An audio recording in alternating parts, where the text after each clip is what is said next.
Hello, welcome to another episode of Garden to Table with Rose, and I am Rose. So today I am back with an update on my Gardyn, Gardyn, indoor hydroponic growing system. So I have had this system for a little over a month.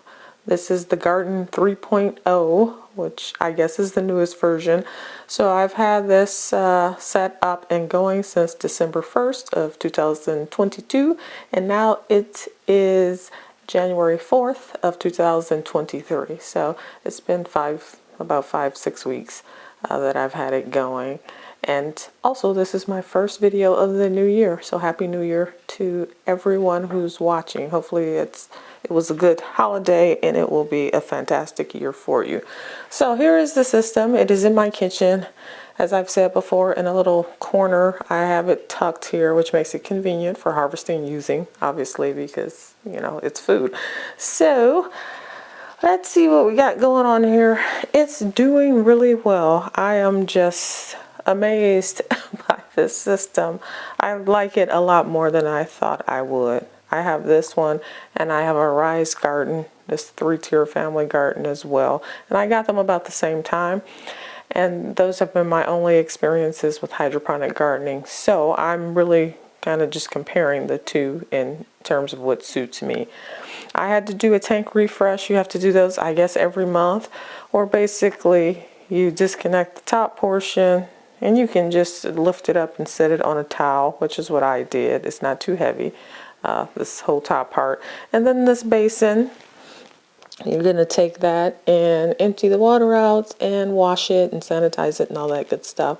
So some people have mentioned pumps and things like that to get the water out, unless you're disabled or something. I don't know why you would need that. It's at best 5 gallons of water, so that's like one of those big water jugs if you have a water cooler or something. So unless maybe if your water or your sink or whatever and water source is far away from the garden, maybe you would need that. But you know, you can just pick that thing up. It has handles on the side. I took it to the bathroom and dumped it in the bathtub, and then cleaned it and sanitized it, all that great stuff. Filled it back up. Added my pH down, which I always use whenever I add water to the tank, and then added my nutrients and plugged it all back in. So this is a little over a month of growth. I have not harvested anything yet, but as you can see, this lettuce is probably ready to go to get some of my peas here. Well, that's the green bean. Let's see, the pea, I have it winding all through here because, you know, it's a vining thing. It'll grow forever. It's indeterminate if you don't stop it. So I did top the ends off. There's just maybe 3 stems, but I don't have any flowers or anything on that yet. All the leafy greens seem to do very well in these, and I'm very excited about trying this green right here. What is this? It just looks so pretty. Green mustard. Okay, it's a mustard green, but I'm going to use it probably as a salad green. It reminds me of arugula, the look of it, and I love arugula. So yeah, the herbs are a little bit slower. Usually they are, it seems, for me anyway, even outside. But as you can see, I got chervil growing here, thyme up here, but the herbs are small. Look at the basil. See how small that is? And this is some mint. And this is probably cilantro. Cilantro seems to grow the best in these systems in terms of herbs. I'm telling you, the cilantro on this one and my Rise garden has outpaced any other herb. So down here towards the bottom, I have the more fruiting things. The strawberries, which, you know, the foliage is great. They haven't flowered yet, but, you know, it's been a month or a little less than a month because I ordered these after I set up the kit, actually. With my first month subscription, so these are actually probably only 3 weeks, you know, old. Tomatoes and peppers here, which for me tend to be slow growing outside as well. I live in zone 6A, Kalamazoo, Michigan, for those of you who don't know. And our growing season is fairly short in terms of hot temperatures, the amount of time we have hot temperature that certain plants like. We don't seem to have enough of it to get certain things to fruition very well, like peppers, because they like hot, you know, and this is Michigan. We're maybe hot for 1 month. But I find that peppers, my tomatoes, and this is when I'm growing them outside, and any kind of melon takes the entire grow season into the cool weather almost. I mean, before you even get, you know, to big harvest. So I wasn't expecting the peppers and the tomatoes to grow that fast. It's also winter here, and so it's pretty cold outside. The humidity is low. My house is usually about 68 to 70, so, but that's still a little cool, I think, for peppers and tomatoes. Usually they like probably 75, or, you know, 75 to 80 seems to be where they do best here for me. So, a lot of words there, but basically that's what I did. And then I think in the app I selected, you know, I had done the refresh, and it lets you pick the date that you did it, and then it resets the counter so that you can do it again in 1 month. But it was super simple. Now, obviously, I haven't got to the point where you have to clean these tubes, and that is what I'm most concerned about, as I've said probably in every video here. These are individual like 6-inch sections that like screw together. So like literally you got to take all of those loose and clean each one. And I'm particularly concerned about like the joining point, the juncture, because in general that's kind of where you get a lot of sediment and dirt and things that screw together. So we'll see how long that process takes, but I'm telling you, the refresh was like, I think it took me 10 minutes at the most to do that, and I was good to go. I'm loving the system. I haven't harvested anything yet. I'm going to harvest some of the leafy greens this week and start using those, but so far so good. Somebody did ask me about the nutrients that I use, and I am no aficionado on growing anything hydroponically. This is my first like hydroponic growing system, but I do have a lot of experience growing things outside. I have a fairly large urban garden, and so suburban, urban, whatever you want to call it. But so I've just been using those principles that I use outside for the most part inside, which, you know I'm going to have to tweak some things because some things are going to be different, but so far so good. I don't know what those things are, so I'm doing what I do. Okay, so the first thing I would recommend in general as a novice person with this is that you probably want a pH meter or some way to test the pH of your water. Now, I don't have one now because the one I had just kind of petered out. They don't tend to last very long. They're fairly inexpensive. You know, you can buy them online on Amazon or whatever, but they don't seem to last more than a year or two before you have to replace them. But they're helpful in terms of determining the pH of the water you're going to be using in the system. Hydroponic plants are probably even more, I would assume, sensitive to pH because they don't have soil. They don't have all the nutrients available to them that they would growing in soil, so it's all dependent upon this water and what's in it. So what I did was when I first started doing indoor seedlings and growing things through the winter, because I have a grow tent, so I can actually grow things in there in a soil medium or something during the winter. But I was growing some other things, and so I would test the pH religiously, like every time I added any water or watered the plants or whatever. And what I found is that my pH is usually between 7.4 and 7.6. So it's high. Ideally, most plants like I found most indoor plants like about a 6.5 actually. 7 is kind of neutral, but I usually go a little bit lower, around 6.5, and that seems to work good. Now, I have city water, so I know that my water pretty much is going to be consistently 7.4 to 7.6 pH. In addition, I have a water softener and stuff like that, but that's what comes out of the faucet. So I just adjust based upon that number regardless. I don't need to test it anymore. I'm done. So basically, that's what I do. I've learned how much it takes of pH down to get myself to 6.5, between 6.5 and 6.8, and So I just add that amount to every batch of water, based upon volume of the water that I'm going to add. And that works for me. But I am an imprecise gardener, and I'm not so concerned with yield and all these fancy things because I'm just feeding myself. So I don't need a ton of food, and I don't need to maximize every square inch because this is just one source of my food, okay? Now, obviously, if this was the main source of your produce, your only source or whatever, or you didn't have outside grow spaces in the warmer months, then you would need to, get as much as you can out of this. But I don't worry about that. So I've said, I think in the other video that I don't think brand of fertilizer matters all that much. That is my personal opinion, not to offend any brands, but, and I am sure some are superior to others. I mean, obviously some add more of the minute nutrients, some add, bacteria and things like that that might help your plant grow faster or better. But I am a home backyard gardener, so I'm not really, again, concerned with perfecting and maximizing yields and all of that. I'm just concerned with having healthy plants and being able to feed myself, and for certain crops being able to store those in some way where I can use them throughout the winter when I can't grow things outside. Okay, so with the indoor plants, one thing that I have invested in, and I got a whole gallon of it, so let me show you these things.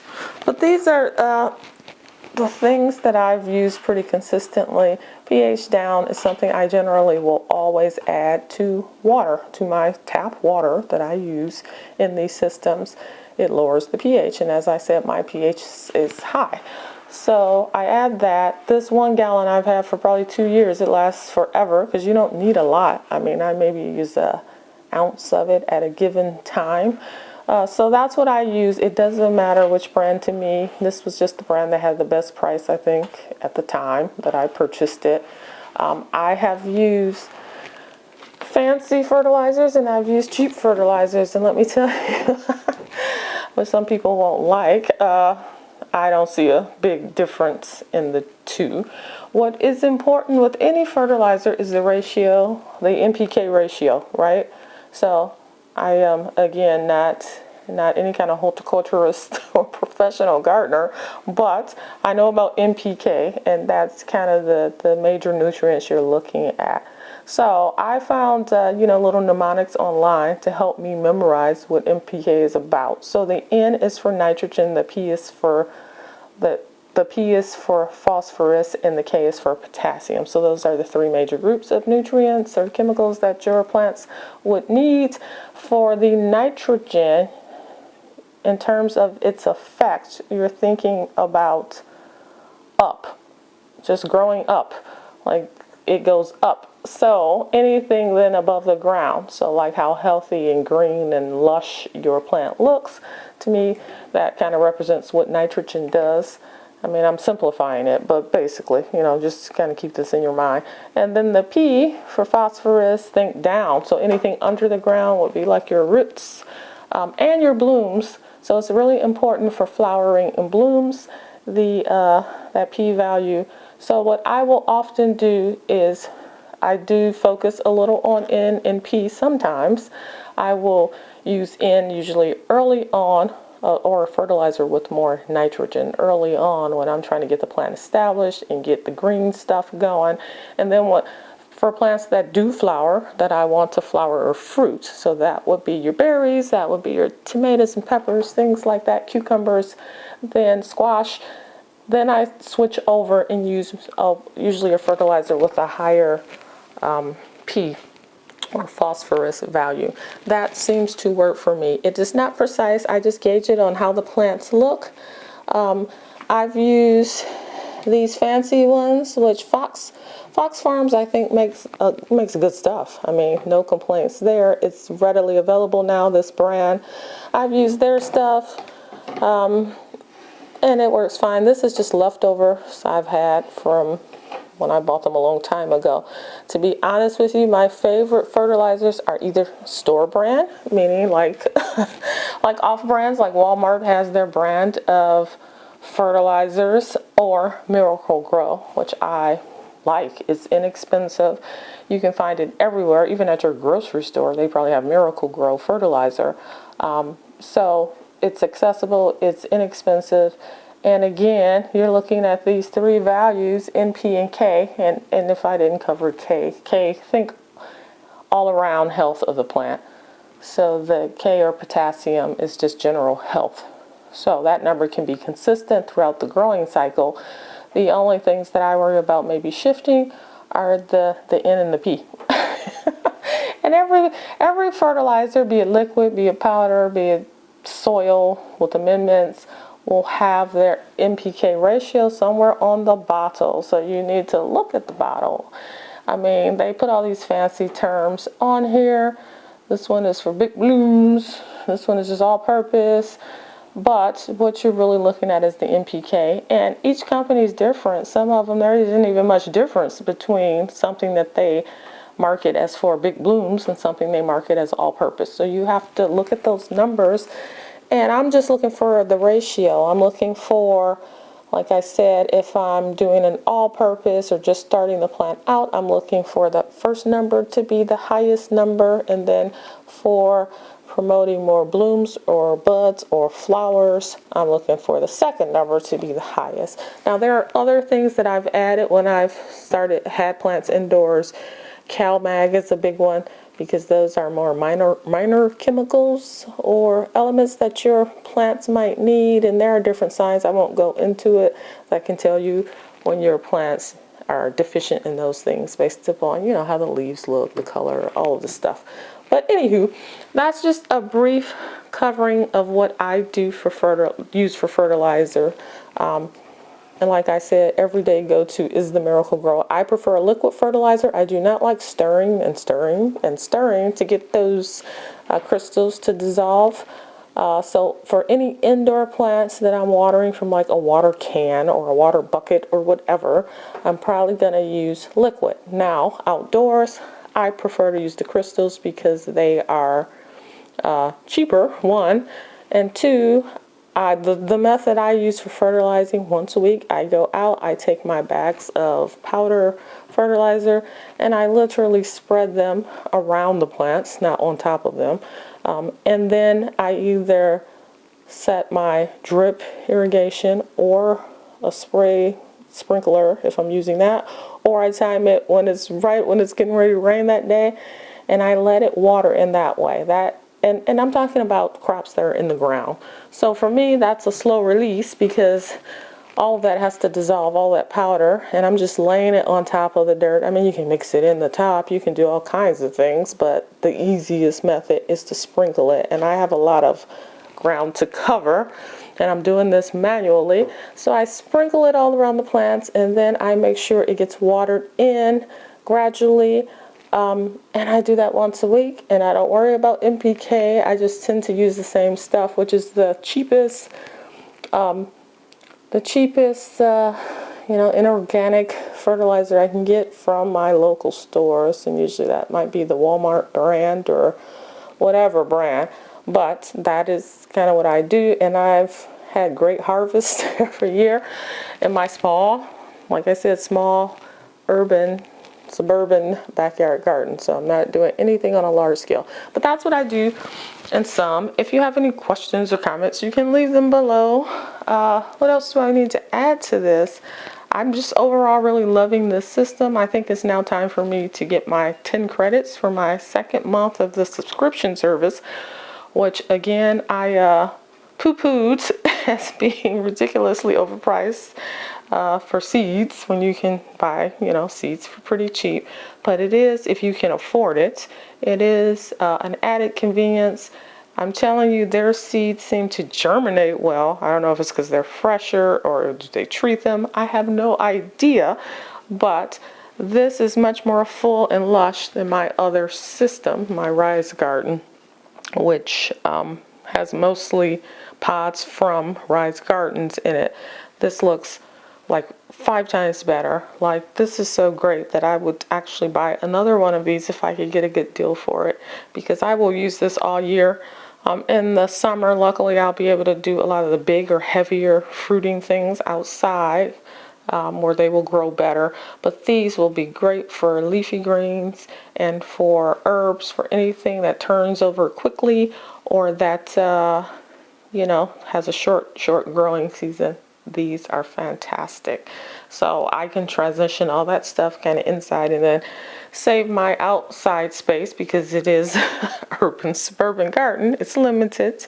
I can save that space for the bigger crops that really need to be in the ground. So love this system. I have no complaints so far. I mean, other than cost. I mean, it is pricey, but you get what you pay for in this case. It's just beautiful. The plants are beautiful. My fertilizers, I just showed you those. I water once a week, as I've said in other videos. So just pick a day. I do mine on Sunday. That's just my day. And that's when I go and I add fertilizer and I mix it. I dilute it in a little bit of water and then just pour it in this bowl. I mean, it couldn't be simpler. I mean, there's nothing to it. Dust it, every couple of days and all of that. But I will be back probably in a couple of weeks, see what's changed. I'm sure there will be significant change because I'm still waiting for these things to flower, like these strawberries will all then have to, hand fertilize or whatever for those. But I'll be back in a couple of weeks. So thank you for watching. Sorry this one was a little bit longer, a lot longer than the other review videos, but hopefully that at least gives you an idea of what happens with the system as you use it over the course of a grow cycle. I will say that really whichever one you choose is a matter of personal preference in terms of which one just works best for you in your lifestyle and which one you perceive to be the most useful or the easiest or whatever the case may be. Maybe you like the customer service better of one versus the other. So it's not necessarily to say one is so superior to the other in terms of these systems, but I'm just telling you what I like and dislike about them as I go about this process of using them for the first time. All right, so see you next time. Bye-bye.